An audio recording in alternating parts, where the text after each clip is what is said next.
Welcome to the Genius Factory. Enjoy the video. In this video, I will explain how to change a Ford Transit custom battery. First, gather your tools: a 10mm and 13mm wrench, a battery terminal cleaner, and a new battery. Always wear safety glasses and gloves. Make sure your vehicle is completely off and the parking brake is firmly engaged before you begin. Safety is paramount when working with vehicle electrics.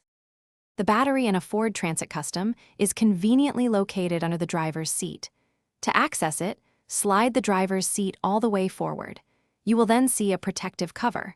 Use your 13mm wrench to remove the 4 bolts holding this cover in place.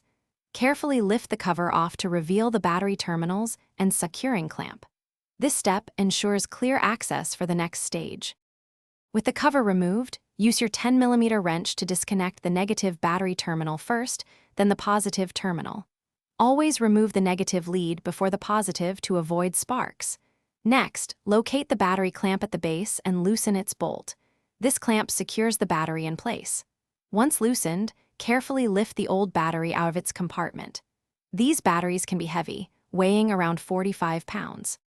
Before installing the new battery, clean the battery tray and terminal connectors to ensure good contact. Carefully lower the new battery into the tray, ensuring it sits flush. Secure it firmly with the battery clamp. Now, connect the positive terminal first, followed by the negative terminal. Double-check all connections are tight. Finally, replace the battery cover and slide the driver's seat back into its original position. Your Transit Custom is now ready to go.